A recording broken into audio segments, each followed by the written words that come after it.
আজ আমরা যে চ্যাপ্টার নিয়ে আলোচনা করব সেটা মেকানিক্সের প্রায় শেষের দিকের চ্যাপ্টার, এবং এই কারণেই এই চ্যাপ্টারে আমরা এতদিন যা যা শিখেছি, ভেক্টর, মোশন, ফোর্স, ফ্রিকশন, যা যা শিখেছি, সমস্ত চ্যাপ্টারের কনসেপ্টকে এই চ্যাপ্টারের বিভিন্ন কোয়েশ্চেনে ব্যবহার করা যায়। যার জন্য এই চ্যাপ্টার যে কোনো পরীক্ষায় ভীষণ গুরুত্বপূর্ণ, খুবই গুরুত্বপূর্ণ এবং খুবই পছন্দের বিষয় কোশ্চেন সেটারদের জন্য, কারণ এখানে সব রকম কনসেপ্টকে ইউজ করা যায়। তো সেই জন্য আজকের এই ভিডিওটা খুবই গুরুত্বপূর্ণ তোমাদের জন্য। তোমরা খুবই মন দিয়ে সবটা দেখবে এবং যত রকম কোয়েশ্চেন আমরা এখানে সলভ করব সবগুলোই অবশ্যই নিজে হাতে প্র্যাকটিস করবে। যে কোনো পরীক্ষার জন্যই এটা কিন্তু প্রয়োজনীয়। এটা কেবলমাত্র সেমিস্টার ওয়ানের জন্য নয়, যদিও সেমিস্টার ওয়ানের আগেই ভিডিওটা প্রকাশ পাচ্ছে, কিন্তু আমি তোমাদের বলবো যখনই ওয়ার্ক পার এনার্জি নিয়ে পড়াশোনা করবে, রিভিশন করবে, এই ভিডিওটা অবশ্যই দেখবে। তো ঠিক আছে, আমরা কোয়েশ্চেনে ঢুকে পড়ি। ফার্স্ট যে কোয়েশ্চেনটা পাচ্ছি, বলা আছে একটা বল দেওয়া আছে 3i cap plus 5j cap Newton. বলের ক্রিয়ায় একটি কণা r1 একটি বিন্দু, তার রেডিয়াস ভেক্টর দেওয়া আছে i cap plus 3j cap meter অবস্থান থেকে r2 2i cap plus 4j cap metre অবস্থানে যায়। এই সরণে কণাটির ওপর বলের দ্বারা কৃতকার্যের পরিমাণ। তো প্রথম কথা, এখানে সরণের কথা বলা হয়েছে, তো আমাদের সরণটাকে আগে চিনতে হবে।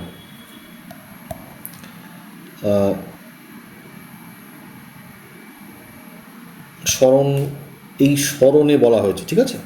তো সরণ কি করে পাবো, অর্থাৎ যদি সরণ পেতে হয় তার জন্য আমাদের r2 মাইনাস r1 করতে হবে, r2 মাইনাস r1 করতে হবে, যেটা করলে আমরা পাবো 2i ক্যাপ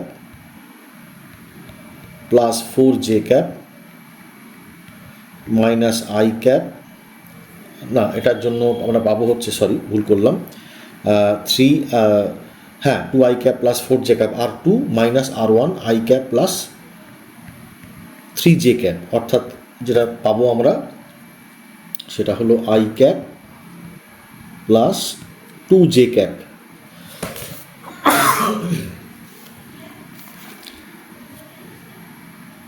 এবারে কার্য দরকার, কার্যের ফর্মুলা একটু সহজই হয়ে গেল, এফ ডট আর, এফ এর মান তো দেওয়াই আছে, এফ এর ভ্যালু এবং যা কিছু 5j প্লাস কে তো নেই, ডট আর আমরা পেলাম i প্লাস 2j, এটা ডট প্রোডাক্ট করলে আমরা একদম পেয়ে যাচ্ছি 2 প্লাস 6, দ্যাট ইজ 8 জুল, অর্থাৎ আমাদের অপশান এ হলো অ্যান্সার। একদম এরমভাবেই করা যাবে, এতটাই সহজে করা যাবে। এই কনসেপ্টের উপর দাঁড়িয়ে বেশ কিছু কোয়েশ্চেন হয়, বেশ কিছু রকমের কোয়েশ্চেন হয়। দেখো পরের কোয়েশ্চেনটা, এখানে একই রকম বলা আছে, একটি বল দেওয়া আছে 5i plus 2j plus 3k, বলের ক্রিয়ায় একটি কণা, এখানে কিন্তু ভেক্টর দেওয়া নেই, এখানে কণাগুলির কোঅর্ডিনেট দেওয়া আছে 2, 3, 5 থেকে 12, 15, 8 অবস্থানে যায়। কণাটির সরণ মিটারে হলে কৃতকার্যের পরিমাণ।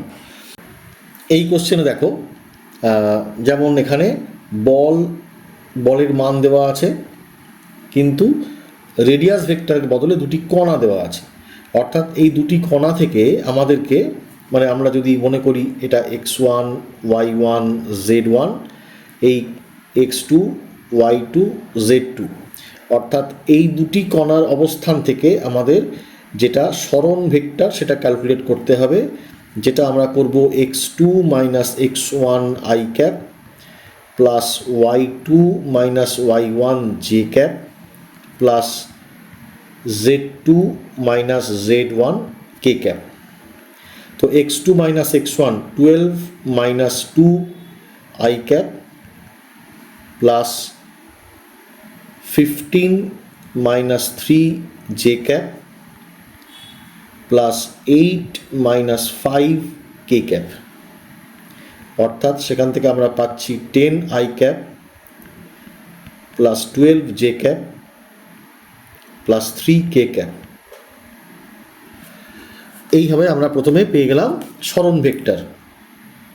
তারপর আমাদের নির্ণয় করতে হবে কার্য, অর্থাৎ এফ ডট আর করলেই আমরা কার্য পেয়ে যাব 5i cap plus 2j cap plus 3k cap dot 10i cap plus 12j cap plus 3k cap.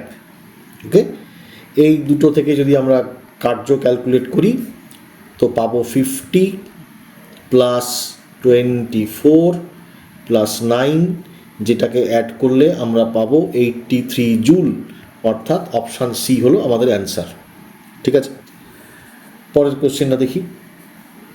শুধুমাত্র জেড অক্ষ বরাবর চলাচল করতে পারে এমন একটি কণার উপরে স্থির মানের বল প্রয়োগ হলো, জেড অক্ষ বরাবর কণাটির সরণ 4 মিটার হলে কৃতকার্য হবে। তো জেড অক্ষ বরাবর এই কথাটা, এই ইনফরমেশানটাকে আমরা কিভাবে ব্যবহার করব? এই ইনফরমেশান জেড অক্ষ বরাবর মানে কে ক্যাপ। এবার জেড অক্ষ বরাবর সরণ কত? 4 মিটার। তো এখানে সরণ হবে 4k ক্যাপ। তো কার্য কত হলো? F dot R. তো এফে আমরা দেখছি -i cap plus 2j cap plus 3k cap dot 4k cap. তো আমাদের এখানে পরিষ্কার বুঝতে পারছি আমাদের answer 12 joule. Answer 12 joule, option C. অর্থাৎ এখানে জেড অক্ষ বরাবর বলে আমাদেরকে ডিরেকশানটা বুঝিয়ে দেওয়া হলো। পরের কোশ্চেনে যাই। একটি বস্তুকণা x=0 থেকে x=5 পর্যন্ত একটি বল F 7 - 2x + 3x² এর প্রভাবে x অক্ষ বরাবর গতিশীল। এখানে দেখো অবস্থানের প্রথম বিন্দু এবং অন্তিম বিন্দু বলা হলো, এবং বল কিন্তু এখানে ধ্রুবক নয়, বল কিন্তু এখানে এক্সের উপর নির্ভরশীল, অবস্থানের উপর নির্ভরশীল। অর্থাৎ সিচুয়েশানটা কীভাবে আমরা এবার হ্যান্ডেল করবো দেখো। এই ধরনের সিচুয়েশান যেখানে force is a function of displacement, সেখানে আমরা কি করব? সেখানে আমাদের যেটা করতে হবে এফ ডিএক্স করতে হবে ফ্রম x1 টু x2। তো এবার এফ ডিএক্স করবো কী করে? এফের মান বসিয়ে দেবো আমরা। এফের মান বসাবো 7 - 2x প্লাস 3x² ডিএক্স। এক্সের মান 0 থেকে এক্সের মান 5 পর্যন্ত যাবে, অর্থাৎ 0 to 5 7 dx minus 0 to 5 2x dx plus 0 to 5 3x² dx, যেটাকে ইন্টিগ্রেট করলে আমরা কি পাবো? 7x from 0 to 5 minus 2x² by 2 0 to 5 plus 3x³ by 3 0 to 5। 2 cancel করবে, 3 ক্যান্সেল করবে, এবং আপার লিমিট লোয়ার লিমিট যদি আমরা বসাই 5 - 0 minus 5² minus 0 plus 5³ minus 0, অর্থাৎ 35 minus 25 plus 125 যদি বসাই তাহলে আমরা পাবো 135 জুল, অর্থাৎ অপশান ডি হলো আমাদের অ্যান্সার। তো এখানে আবার দেখা গেল এফটা কিন্তু এক্সের ফাংশন। ওকে, পরের কোশ্চেনে যাই।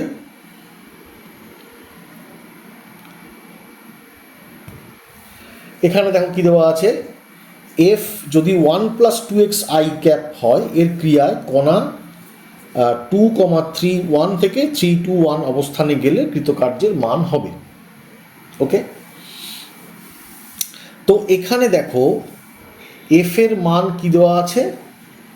1 + 2x i ক্যাপ। খুব ভালো করে বুঝতে হবে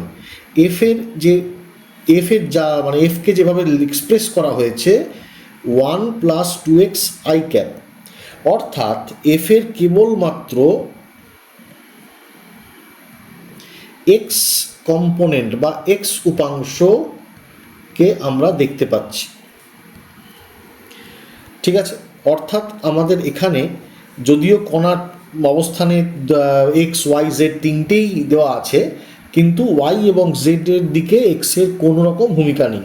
অর্থাৎ আমি যদি এফকে লিখতে চাই F equal to F X I cap plus F Y J cap plus F Z K cap. তো কার্য হবে এফ ডট আর, অর্থাৎ F X dx from X one থেকে X two plus F Y DY plus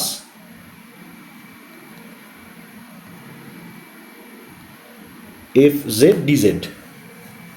এখানে আমরা দেখতে পাচ্ছি F Y এবং এফ জেড এই দুটি উপাংশই শূন্য নেই, অর্থাৎ আমাদের কাছে থাকছে এক্স টু থেকে X equal to three, x equal to two থেকে এক্স ইকুয়াল টু থ্রি, সেটা হচ্ছে one plus two X I cap, sorry one plus two X dx, অর্থাৎ এফ এর কেবল এক্স কম্পোনেন্টই থাকছে, এই দুটি কম্পোনেন্ট কিছু নেই। তো এটা করলে আমরা যেটা পাবো dx from two to three plus two X dx from two to three. X এটাকে প্রথমটাকে ইন্টিগ্রেট করলে আমরা এক্স পাবো টু থেকে থ্রি, পরেরটিকে ইন্টিগ্রেট করলে আমরা পাবো X square by two from two to three, অর্থাৎ কার্য যেটা পাবো আমরা থ্রি মাইনাস টু প্লাস এখানে টু ক্যান্সেল করে যাবে, three square minus two square, অর্থাৎ one plus five that is six joule, অর্থাৎ অপশান এ, অপশান এ। ঠিক আছে, পরের কোয়েশ্চেনটা দেখা যাক। ধনাত্মক এক্স অক্ষ বরাবর এম ভরের একটি বস্তুর বেগ V equal to A root X, যেখানে এ ধ্রুবক, এই বেগ এক্স ইকুয়াল টু জিরো থেকে এক্স ইকুয়াল টু এল সরণ ঘটানোর জন্য প্রযুক্ত বল দ্বারা কৃতকার্য হবে। ঠিক আছে, বস্তুর বেগের দেওয়া হয়েছে, তো সেখান থেকে আমরা কি করব, আমাদের প্রয়োজন কি বল দ্বারা কৃতকার্য। ঠিক আছে, অর্থাৎ আমরা যদি শেষ থেকে আসি, কৃতকার্যের জন্য আমার লাগবে বল এবং সরণ। বল আমরা কি করে পেতে পারি, ভর গুণ ত্বরণ থেকে আমরা বল পেতে পারি, আর সরণ বলাই হয়েছে এক্স ইকুয়াল টু জিরো থেকে এক্স ইকুয়ালস টু এল, অর্থাৎ সরণের মান এক্স ইকুয়াল টু জিরো থেকে এক্স ইকুয়াল টু এল, এটা হলো সরণের মান। ওকে, এম এ, এবারে আমাদের এখানে চলে আসতে হবে, মাস তো এম ঠিক আছে, ভর এম ঠিক আছে, কিন্তু আমরা এ কে কী করে পাবো, ভি এর মান কি দেওয়া আছে, এ রুট এক্স দেওয়া আছে ভি এর মান, অর্থাৎ DX DT equals to A X to the power half, অতএব DX by X to the power half equals to A DT. যদি আমরা উভয় পক্ষকে ইন্টিগ্রেট করে দিই, তো আমরা যেটা পাবো X to the power minus half DX equals to A DT, অর্থাৎ two root X equals to AT, two root X equal to AT. তাহলে এক্স কী হচ্ছে, এক্স হচ্ছে A square T square by four, X হলো A square T square by four. তো X যখন আমরা পেয়ে গেলাম, সেখান থেকে ভি পাবো, V equal to DX DT, DX DT করলে আমরা কি পাবো, ডিএক্স ডিটি করলে আমরা পাবো এ স্কোয়ার টি বাই টু, এবং সেখান থেকে যদি আমরা অ্যাক্সিলারেশন ক্যালকুলেট করতে চাই, অর্থাৎ ডিভি ডিটি, সেটা পাবো এ স্কোয়ার বাই টু। ওকে, অর্থাৎ এই অ্যাক্সিলারেশনটা যদিও আমি এটাকে এক কাজ করা যাক, এটাকে আমরা এ প্রাইম দিয়ে দিই, তো এখানে এ প্রাইম, তো এবারে কার্যের জায়গায় এম, এ প্রাইমের জায়গায় এ স্কোয়ার বাই টু, সরণের জায়গায় এল, অর্থাৎ আমাদের যেটা উত্তর এম এল এ স্কোয়ার। ঠিক আছে, এম বা এম এল এ স্কোয়ার, অর্থাৎ অপশান এ হলো আমাদের উত্তর। এখান থেকে আমরা পেয়ে গেলাম অপশান এ। ঠিক আছে, পরের কোয়েশ্চেনটা একটু দেখি। 10 কেজি ভরের একটি বস্তুকে 45 ডিগ্রি নতির একটি আনত তল বরাবর প্রাথমিক তল থেকে 50 সেন্টিমিটার উচ্চতার একটি বিন্দুতে ঠেলে তোলা হলো। বস্তু এবং আনত তলের মধ্যে ঘর্ষণ গুণাঙ্ক 0.2 হলে কৃত কার্যের মান হবে। ওকে,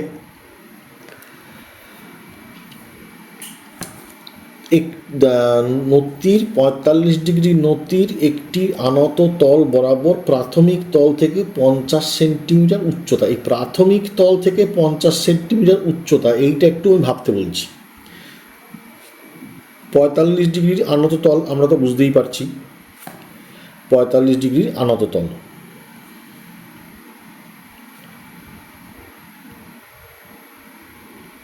ওকে, এবং এই উচ্চতা হলো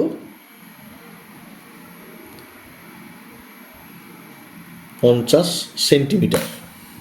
এই উচ্চতা হলো 50 সেন্টিমিটার। ওকে, এই অবস্থায় একটি বস্তুকে নিচ থেকে, এই একদম নিচ থেকে সরাসরি সর্বোচ্চ বিন্দুতে তোলা হয়েছে। এই হচ্ছে কোশ্চেনে বলা হয়েছে, এবং ঘর্ষণ গুণাঙ্ক হচ্ছে 0.2। ওকে, এটা হচ্ছে কোশ্চেনে বক্তব্য। তো এখানে ঠেলে তোলা হয়েছে মানে আমাদেরকে এই ঘর্ষণ বলের বিরুদ্ধে তুলতে হয়েছে। ঘর্ষণ বলের বিরুদ্ধে তুলতে হয়েছে। সমগ্র দূরত্বটা যদি আমি এস ধরে নিই, এই দূরত্বটাকে যদি আমি এস ধরে নিই, এবং যে বলের ওপরের দিকে ঠেলে তোলা হয়েছে সেটা যদি এফ হয়, তাহলে কৃতকার্য হবে এফ ইন্টু এস। এটা নিয়ে কোনো সন্দেহ নেই। কিন্তু এফটা কত, আমি ছবিটা আরেকবার আঁকছি।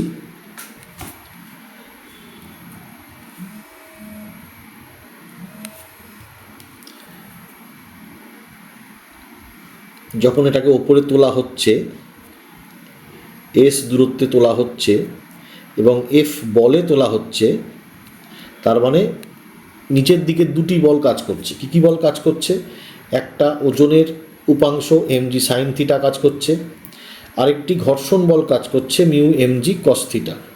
কারণ আমরা জানি যে লম্ব প্রতিক্রিয়া বল হয় মিউ mg কস থিটা। অর্থাৎ বলের মান এফকে আমরা লিখব mg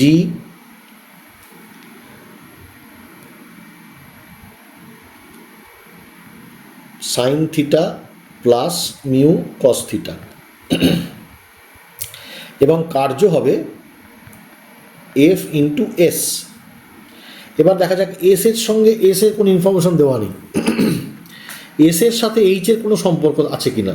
এইচ এর সাথে সম্পর্ক বের করা যেতে পারে যে এটা যদি এইচ হয় আর এর দূরত্ব যদি এস হয়, এস আর এইচ, তো S by H by S কী হয়? সাইন 45। এইচ আর এই দূরত্বটা এস, তো লম্ব বাই অতিভুজ সেটা হচ্ছে সাইন 45।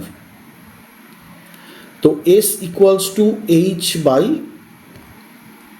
সাইন 45। তো mg এস এর জায়গায় আমরা বসাতে পারি, এস এর জায়গায় বসাতে পারি H by sine 45 sine theta plus mu cos theta. Okay,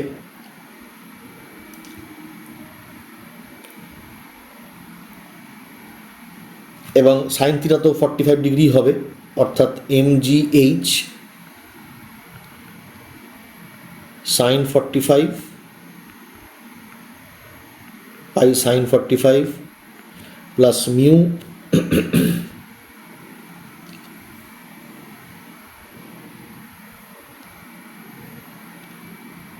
cos 45 by sine 45। সমস্ত মানগুলো যদি বসানো যায় এবং ক্যালকুলেট করা যায় তাহলে পাওয়া যায় 60 জুল। এই কৃতকার্যের মান হলো 60 জুল। অর্থাৎ তোমরা ক্যালকুলেট করলে পাবে কৃতকার্যের মান 60 জুল। পরের কোশ্চেনে যাওয়া যাক। এখানে বলা হচ্ছে একটি 10 মিটার উচ্চতার নততল বরাবর 2 কেজি ভরের একটি ব্লককে তুলতে 300 জুল কার্য করতে হয়। মানে এখানে নততল বরাবরই এগুলো চলছে, কার্য করতে হয়। ঘর্ষণের বিরুদ্ধে কৃতকার্য। দেখো, এটা হয়তো আগের কোশ্চেনের সঙ্গে তোমরা ম্যাচ করাবার চেষ্টা করছো, কিন্তু এটা অনেক সহজে করা যেতে পারে। দেখো,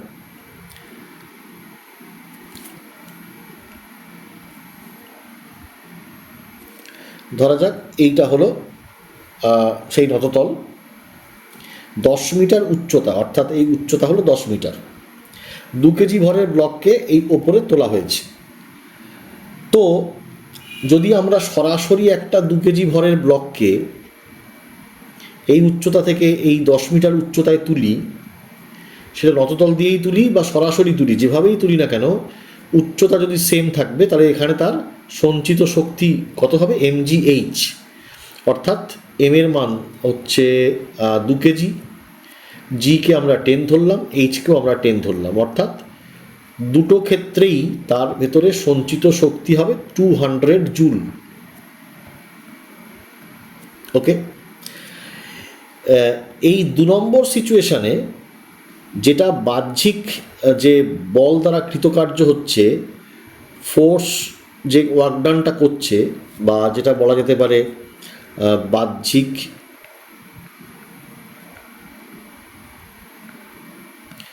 বল দ্বারা কার্য equal to 200 joule equal to mgh। ওকে, কিন্তু 1 নম্বর সিচুয়েশানে যেহেতু এখানে ঘর্ষণ বল আছে, অর্থাৎ কিছু পরিমাণ শক্তি ঘর্ষণ বলকে অতিক্রম করতে খরচ হয়ে যাবে, সেই জন্য দেখা যাচ্ছে যে বাহ্যিক বল দ্বারা কার্য হচ্ছে কত? 300 জুল। কিন্তু বস্তুতে সঞ্চিত শক্তি হলো 200 জুল। তাহলে 100 জুল কোথায় গেল? অর্থাৎ ঘর্ষণের বিরুদ্ধে কৃতকার্য সেটা হলো 100 জুল। ঘর্ষণের বিরুদ্ধে কৃতকার্য পাওয়া গেল 100 জুল। ঠিক আছে, অর্থাৎ আমাদের উত্তর হলো ডি, অপশান ডি। ওকে,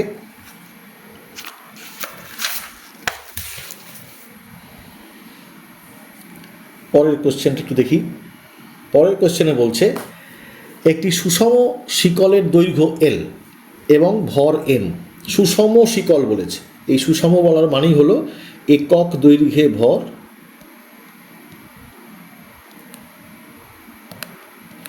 একক দৈর্ঘ্যে ভর m/l। শিকলটি একটি মসৃণ টেবিল, মসৃণ বলা হয়েছে মানে মিউ নেই, মসৃণ টেবিলের ওপর আছে এবং শিকলের 1/3 অংশ টেবিলের বাইরে ঝুলছে, অর্থাৎ 2/3 অংশ উপরে আছে, 1/3 অংশ এখানে ঝুলছে। তো 2/3 অংশ মানে তার ভরও 2/3 অংশ, আর তার এখানে ঝুলছে 1/3 অংশ মানে তার ভরও 1/3 অংশ। এই কারণেই একক দৈর্ঘ্যে ভর এটা সুষম বলার মানেই তাই। সুষম বললে আমরা দৈর্ঘ্যের সঙ্গে ভরকে সমানুপাতিক ধরতে পারি। তো এই যে ঝুলছে যে অংশটা, যার ভর m/3, সেই তার ভর কেন্দ্র কোথায় আছে? এর ঠিক মাঝখানে আছে, অর্থাৎ ভরকেন্দ্র কতটা নিচে আছে?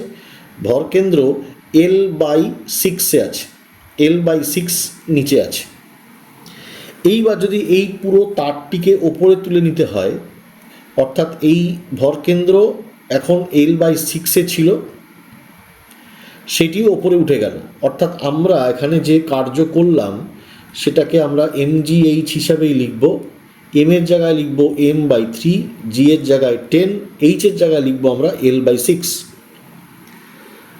ভরকেন্দ্র থেকে যতটুকু তোলা হয়েছে, অর্থাৎ আমাদের কার্য কত হবে? আমাদের কার্য এখানে জি দিয়েই অপশান দেওয়া আছে, অর্থাৎ আমরা এখানে জি রাখব। তো এখানে আমাদের আসবে mgl/18, কার্য হবে mgl/18, অর্থাৎ আমাদের যে কার্য, অর্থাৎ উত্তর হলো ডি। এই কোশ্চেনটি দেখা যাক।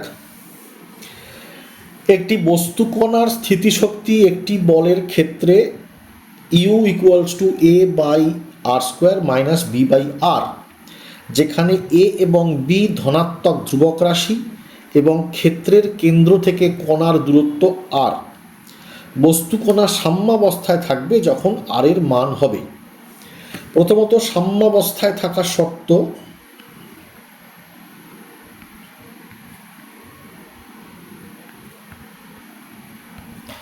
সাম্যাবস্থায় থাকার শর্ত যেটা, সেটা হচ্ছে ইউ মিনিমাম ন্যূনতম হতে হবে। ইউ মানে হলো তার শক্তি বা স্থিতিশক্তি সর্বনিম্ন হবে, এটাই সাম্যাবস্থায় থাকার শর্ত। অর্থাৎ ডি ইউ ডি এক্স এটা 0 হবে, তবেই ইউ মিনিমাম হবে। ওকে, তো ডিইউ ডিএক্সকে আমরা মিনিমাম করার চেষ্টা করি। এখানে তো ডিএক্স হবে না, এখানে আর আছে, তাহলে ডিইউ ডিআর হবে। অতএব ডিইউ ডিআর যদি আমরা করি তো সেটা আমরা পাবো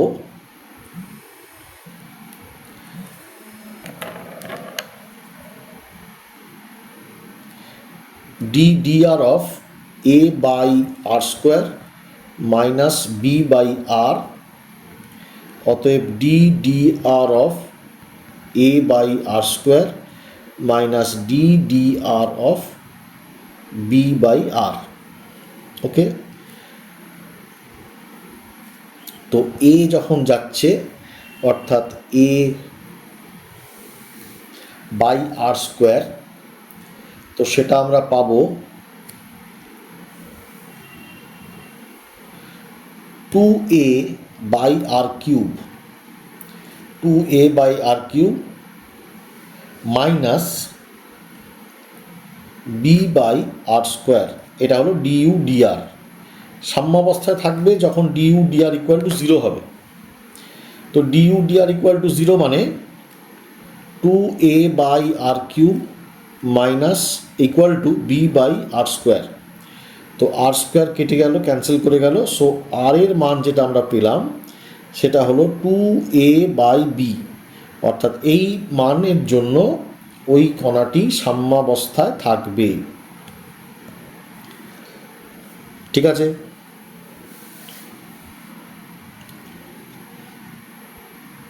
এই কোশ্চেনটা দেখি। এল দৈর্ঘ্য ও এম ভরের একটি সুষম দণ্ডকে অনুভূমিকের সঙ্গে থিটা কোণে আনত অবস্থায় রাখা হলো, দণ্ডের স্থিতিশক্তি হবে। আচ্ছা, তো ধরা যাক একটি দণ্ড যাকে অনুভূমিকের সঙ্গে থিটা কোণে রাখা হয়েছে। তো তার যে ভরকেন্দ্র সেটা একদম তার মাঝখানে থাকবে। অর্থাৎ তার মোট ভর আমরা মনে করতে পারি এই বিন্দুতে আবদ্ধ আছে, এবং সেই বিন্দুর উচ্চতা কত, এইচ। সেই বিন্দুর উচ্চতা কত হবে? এই দিকের অংশের মান L/2, এই দিকের অংশের মান L/2। অর্থাৎ এইচ কি হলো? এইচ হলো L/2 sine theta, L/2 sine theta. তো যে স্থিতিশক্তি ইউ সেটা কি হবে? M G H. M G এইচের মান বসবে L/2 সাইন থিটা। ওকে, অর্থাৎ half mgl sine theta. Okay, এটি হলো স্থিতিশক্তির মান, হাফ mgl সাইন থিটা। আমাদের অপশান বি।